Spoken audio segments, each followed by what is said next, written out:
what's up guys? I decided to spend the night in my C63 and then I just realized that the construction people painted a yellow line over my car. No, I'm just kidding. That's actually the Edition 1. And in today's video, I'm gonna explain to you guys what the difference between the Edition 1 and a regular C63. So we're gonna go over some of the details of the exterior and some of the interior and kind of just go over like what makes the Edition 1 unique. All right, so the first thing that many of you guys are probably wondering, is this car limited? Yes, technically it's limited, but there's not a limited number of vehicles that were made. They made it all throughout the year of 2017. So as many that were ordered is as many as there are. So there's a limited production number of vehicles, but it wasn't like they said they were gonna make 500 cars and that's how many cars were made. It was just however many Edition 1s were ordered in that year, that's however many are available on the market. So yes, the car is limited, but nobody actually knows what set number of orders were placed. If I had to guess as far as how many were made, I would guess that there's definitely less than 1,000 C63 Edition 1s in the US, just based off how rare they seem to be and how many I see at car shows and stuff like that. It's not a very common car. There's only maybe a handful that I've seen across Houston. What was my next one that I was gonna say? Oh my god. All right, so the C63s Edition 1s only came in the coupe. So if you want a 4-door Edition 1, you're gonna have to go up to the E63 Edition 1, because these only came in 2 doors. So as far as that goes, this is your only option, is a coupe. Now I can talk about the color scheme. I know you guys saw at the beginning of the video, we made a joke about the yellow line, but that's kind of what makes the Edition 1 so unique, is you got the yellow accenting on here, the wheels, side skirts, as well as the interior. Yes, these pieces are all vinyl, and then the wheels are painted yellow. If you come look at the interior, it's yellow stitch. And if you're wondering where they decided with the idea of matte gray on yellow, that's actually the DTM 2016 race scheme for Mercedes-AMG racing team. The technical term, I'm gonna give you the exact term of this color, is magnoselenite gray, which basically is just a matte gray.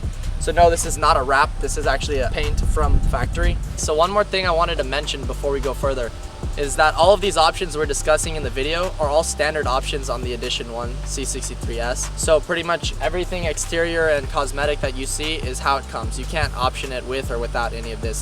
That's just how it comes. If you don't like it, don't buy an Edition 1. Go buy a regular C63. While we're on the topic of exterior paint and color schemes, this gloss black package that you see all around the diffuser, the spoiler, the air dam in the front, the side skirts, all that gloss black accenting is part of the midnight package, is what Mercedes calls it, which you can get the midnight package on a regular C63, but like I mentioned, it's standard option on the Edition 1. So that's just how it comes. Every Edition 1 is gonna get one of these wings with one of those diffusers that's all gloss black. That's just standard option.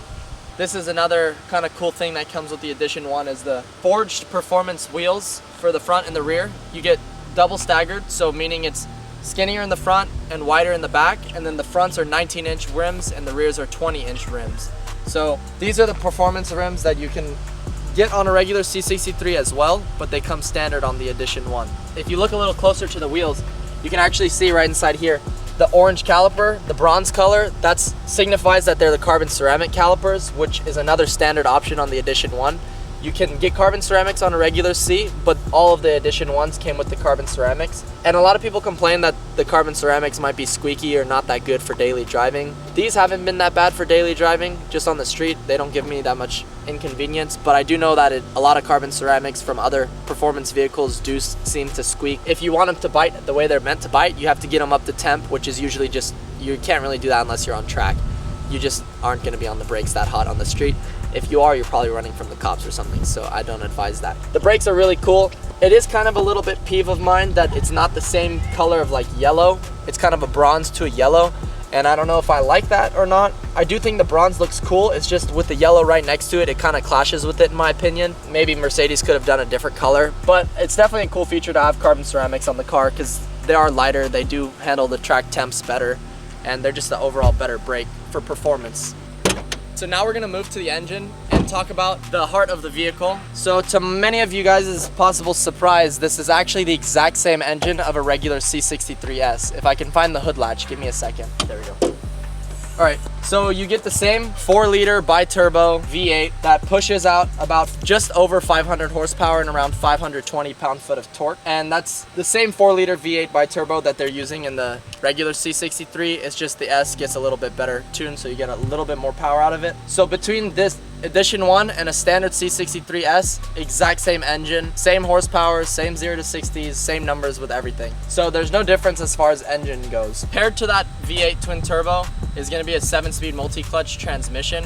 So it's not quite as fast as a dual clutch, but it is still a pretty solid transmission.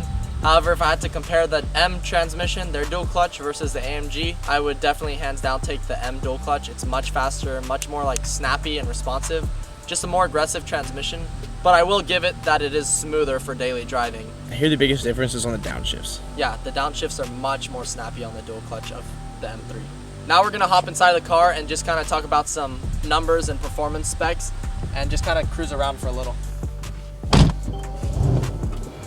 So now we're gonna spend a little bit of time inside of the car and talk about a few statistics from inside, because I figured that since the interior of this car is part of what makes the Edition 1 special, we might as well show it a little bit. Pretty much you get the little emblem on the steering wheel. You get this kind of matte finish carbon fiber, which I actually like. It looks really good, I think, especially with the matte exterior. It kind of complements it. The AMG, that's the cup holders. And then just yellow stitching with some Alcantara and leather everywhere. That's pretty much it. So let's move on to talk about some of the statistics. So the car does 0 to 60 in about 3.9 seconds.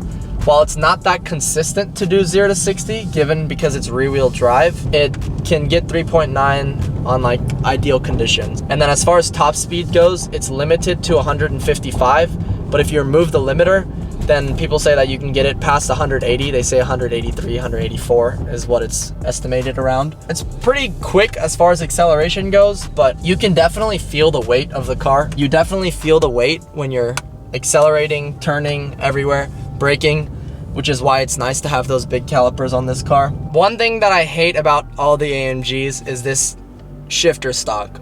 This is one reason that I think the M is, in my opinion, a better car, is because they gave a real shifter, and I don't like how you have this, because I can't tell you how many times I've accidentally thought that this was my windshield wiper stock and almost thrown my car in reverse while on the highway in the rain.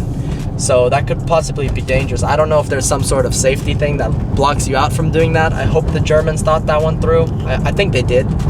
If this was a Mustang, they probably wouldn't have, but good thing it's not. So I think we're just gonna get some exhaust clips now and some flyby clips.